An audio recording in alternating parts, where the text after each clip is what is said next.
Hey there! I can't wait to play the Trickster in Dragon's Dogma 2. When the vocation was announced, I was immediately interested.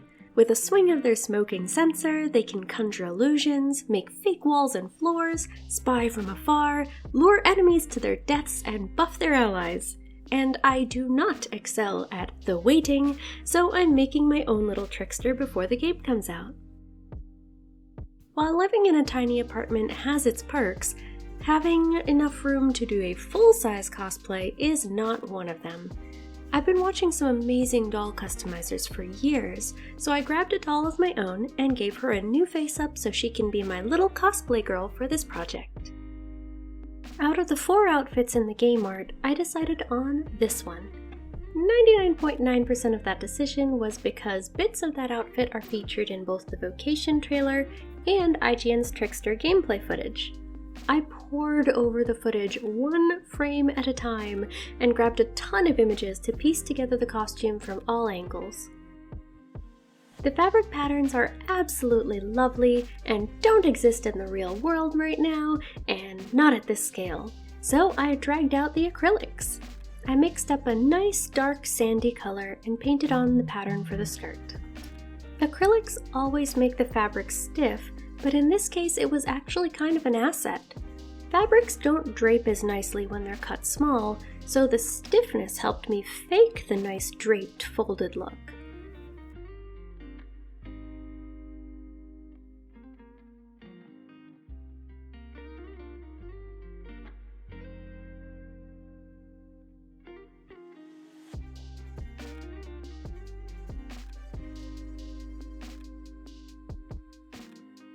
Now, this girl has a very specific body. I made the underskirt big enough to go over her hips and plan to rely on the overskirt and the belt to cinch it in place. One skirt down, one to go. The overskirt has a really pronounced woven texture, so I used this other fabric and rubbed layers of pastels onto it to weather it and bring out the texture even more. I have to figure out how to make the pastels stay next time. After holding it for a while, the pastels just disappear. Remember how I said things don't drape the same when they're small? Here's a perfect example. It's a thick, woven fabric, but it drapes nicely from her waist with lots of fun folds. Not happening naturally, so I cut the silhouette of the skirt from fusible interfacing. Think fabric with glue on it so you can heat it up and stick it to other fabric. Then I cut a larger piece of the actual fabric and slowly stitched in the folds and wrinkles until I was generally happy with the result.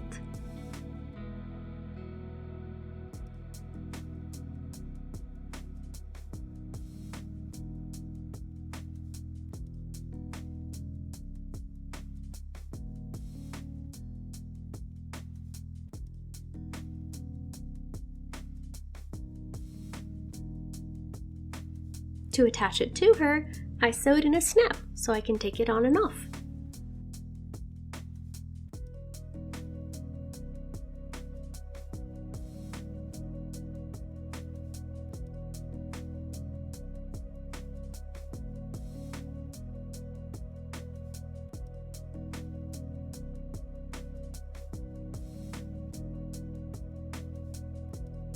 Belt time!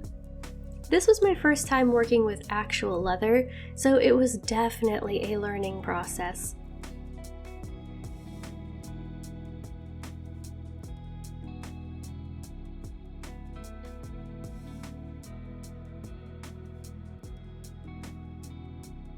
It's really cool how you can use water to reshape it. That also came in so handy to get it to lay right on the doll.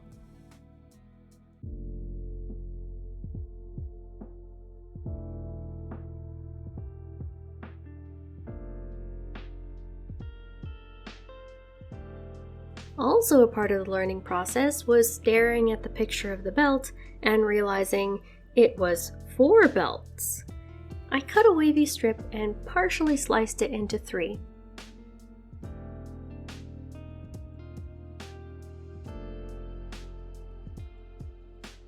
I tried making each one an individual strip, but they never quite lined up right. When they're semi-connected like this, it was easy to glue in place. I sculpted some tiny discs to decorate the belt and used this chain to make the loops. Since I'm better at visualization than calculation, I stuck pins in the places where the chains should connect and looped it around to get the right level of swoopiness.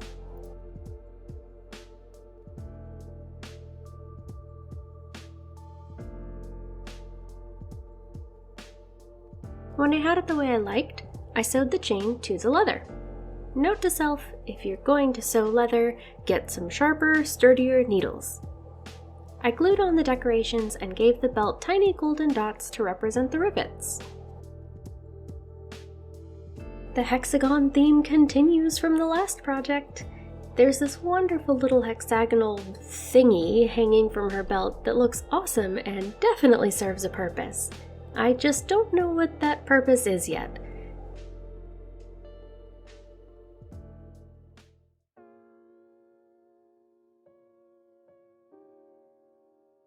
I grabbed a stick from my bag of sticks to poke some windows.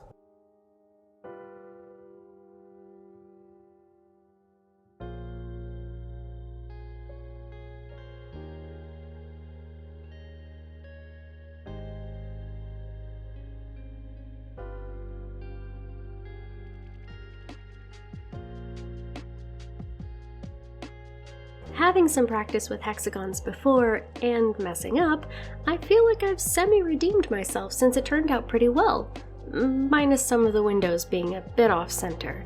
Hopefully you won't even notice, because you'll be bedazzled by the fact that it glows. It usually doesn't, but after the umpteenth time watching the gameplay footage, I saw it. The glow. And I have new glowy things to try. 99% of my projects have glowy things in them, and I have this lovely set of glow paints. However, it is not enough. It is never enough. I bought glow powders. I don't actually know how to use them, so I'm just going to mix a little in the yellow paint and see how it goes. Okay, so it's a little weird, the powder. It really dries out the paint. Probably because it's powder. I don't have any medium to mix it with, so maybe that will be better for next time. I'm also painting some of the sides with the other glow paint for science.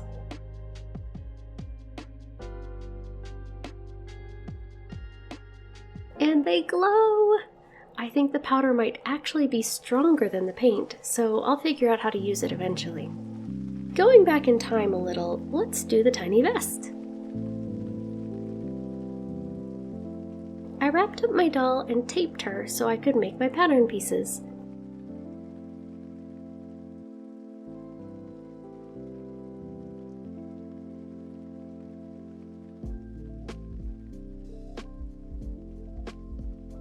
I drew them on and carefully cut her out of her tape prison, then used the tiny tape patterns to cut out the fusible interfacing and cloth. I tend to jump around whenever I'm actually making things, so there's never any downtime while things are baking or drying, but a video in that order would be a nightmare to watch for sure. I do try to rein in the chaos a little bit for the video. And if you like this kind of stuff, please consider subscribing to my channel.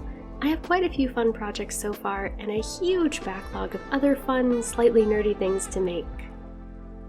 Painting the design on when it was assembled would have been really tricky, so I painted each piece while it was flat.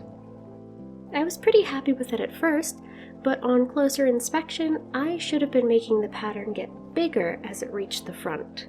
So this ended up being a practice piece. Since I know myself, I had done a smart and saved my pattern pieces, and I was able to cut out new ones and paint them again. It took a long time to find screenshots where the back was both in focus and in the light, and it never was, but I got kind of enough information to figure out a pattern.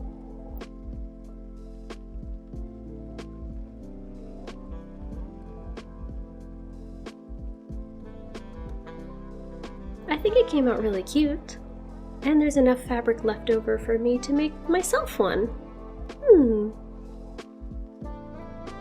Time to tackle the sleeves. Now, big flowy sleeves might seem impractical, but these look like some kind of scale mail. That means that while, yes, you're going to have a ton of shin bruises from those things smacking you as you run, you can also put your arm up like Dracula avoiding the sun and use the sleeve to protect your middle bits. At first, I thought of making the sleeves out of my usual polymer clay in order to sculpt the scales, but I remembered that I picked up this silk clay in Sweden.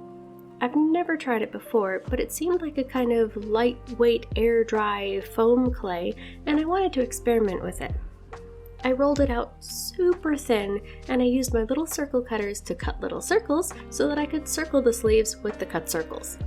Everything is circles. I cut and sewed the fabric base and used my favorite super glue to start tacking them on. I've gone through a lot of super glue, but thanks to everyone who has contributed to my super glue fund, I have a hoard. And I have a label maker, which is just a tiny bit dangerous. I've been compelled to add labels to many, many things.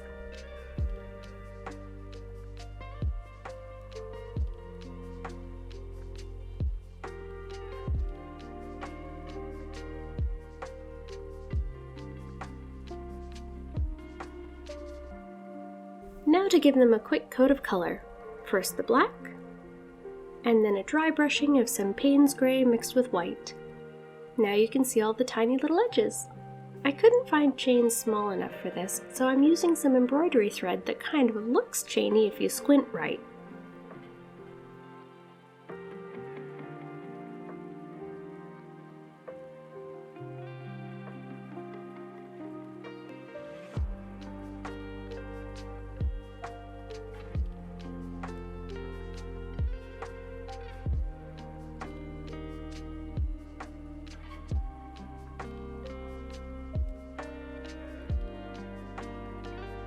Okay, now that she's mostly dressed, let's move on to the headdress. Feathers! It's itty-bitty feather time. Since I don't have a bird, and the pigeons of New York can't donate anything this small, I had to find out another method. That method was rolling out silk clay very thin and cutting out tiny little feather shapes.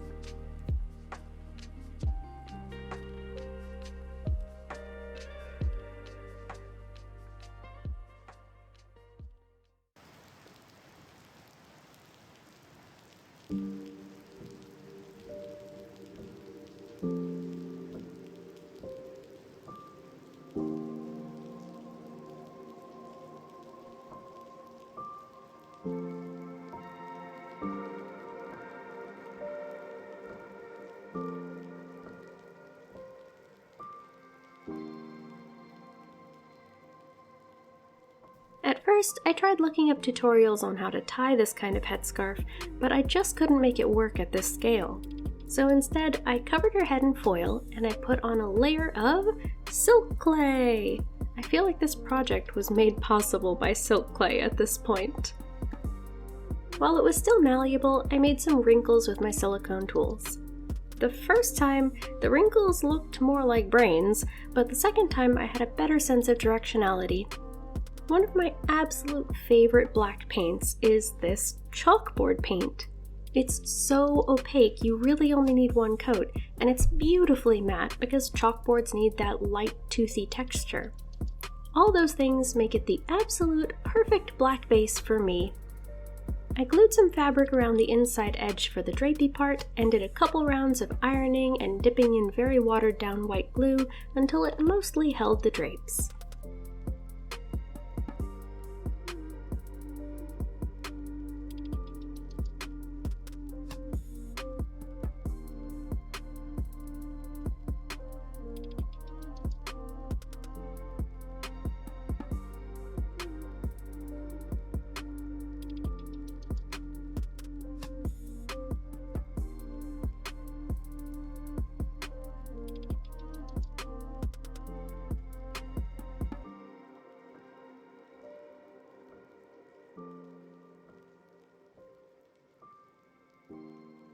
For some reason, the footage for the rest of the headdress is lost in a void somewhere, so please imagine some really cool shots of it being finished up. Thanks! I've been so excited for this part. I love sharp, pointy finger things, but I also can't stand to grow out my nails even a little.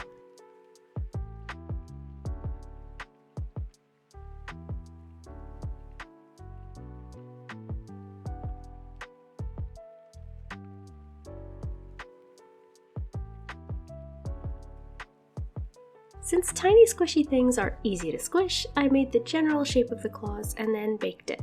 This way I can file it into the sharp edges that I wanted. And I have the added bonus of filing my fingers. Multitasking, crafting, and exfoliation. So productive. I raided my old stash of stones and found some onyx. Thank goodness my magpie brain doesn't like tossing pretty shiny things. They're the perfect size for the hand gem and for the bracer. Unfortunately, I didn't have an oval stone for the bracer, but I did have clay, paint, and UV resin, which does the job if you don't need a faceted gem. I'm still not convinced that this would protect your forearms from damage, but let's just say it's magical and go from there. Really, silk clay is the MVP of this project. If this were my normal Sculpey clay, it would have really been heavy and hard to get on her forearm.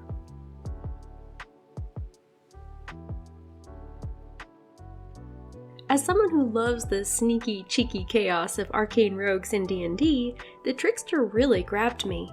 I used to love playing D&D characters that relied on out-of-the-box weirdness to get through dungeons, like this time when I had a gnomish inventor who created all sorts of gadgets based on animals.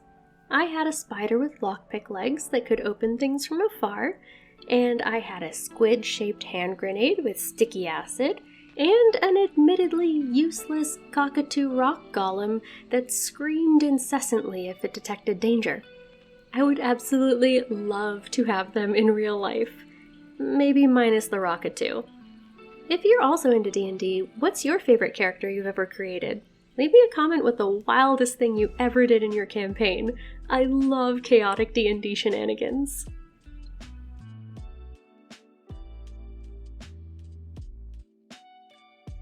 Time traveling just a little backwards, she needs some cute jewelry.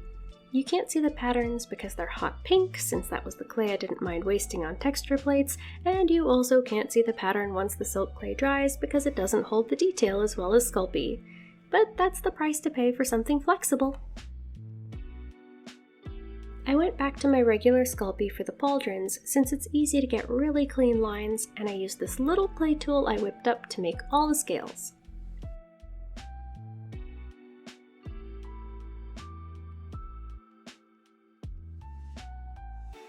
Again, we're faking the chain with the thread and using more super glue. But when I got to the point where I had to attach it, it got weird. What does this even attach to? Is it magicked onto her arm? After squinting at the picture, I realized that it was a sleeve, not just the beastren's fur. Not my favorite things, but I did it. In order to make sure I didn't mess up the design on the vest, I glued the sleeves into place after sewing them together. Awesome! Now we have a realistic place to put the pauldrons. We are so close to the finish line. We just need to build the most important thing of this entire build, the censer. This weapon honestly makes me so excited for the game, and I'm really sad that it's not one of the starting vocations and I have to wait. I'm not good at the waiting. Since the censer is pretty beefy, I made a foil core to bulk it up without too much weight. Spoiler alert, it still turned out so heavy that it pulls her arm down. To help with the posing later, I made clear acrylic stands so I could precariously balance the censer on it. I also got to hone my reflexes, since it was truly just balanced, and if I bumped the table and it fell, it pulled her over too. Luckily, my reflexes were good enough to avoid traumatic falls. The face wing claw motif is repeated 3 times, so I tried really hard to make nice ones, then made molds. The molds worked pretty well. Of course, there's always some cleanup, but it's much easier than trying to replicate the exact same size every time. Also, the face. This project is my first face project. I have never drawn/painted a doll's face, and I have never sculpted a face. especially not a miniature face. The first one was kind of recognizable as a face, but let's face it, it wasn't great. Being two-faced is usually a bad thing, but in this case, it was probably a good thing since it was better the second time.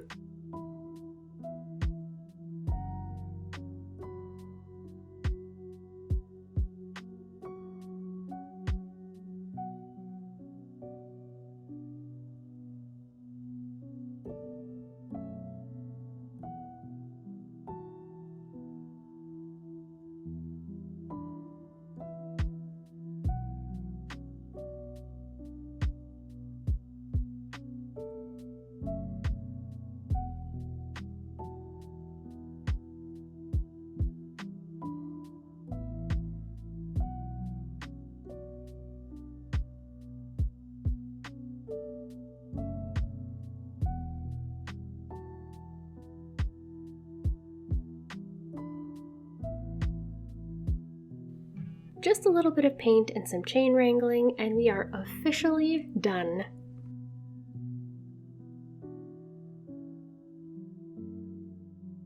I've been looking forward to this particular shot the whole project.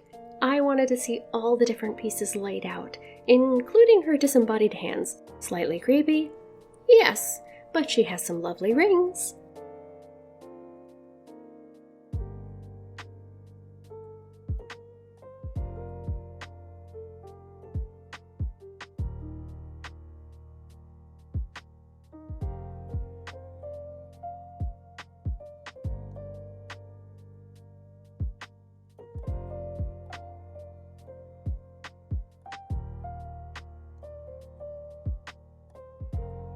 It takes a bit longer to dress her up than my future Dragon's Dogma 2 characters, but it's so worth it. Just like the cool people who got to play with the Trickster at the Capcom office, I also get to play with the Trickster early.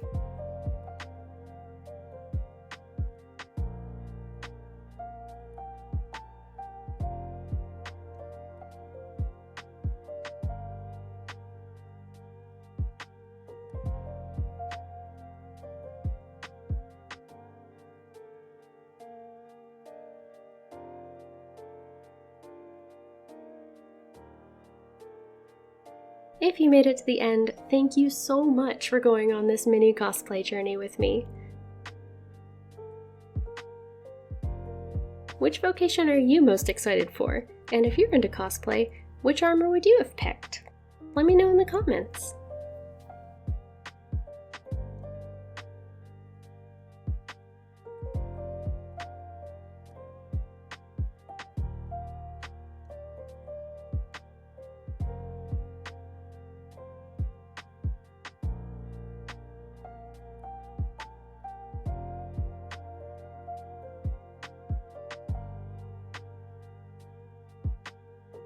Thanks again, and I will see you in the next one.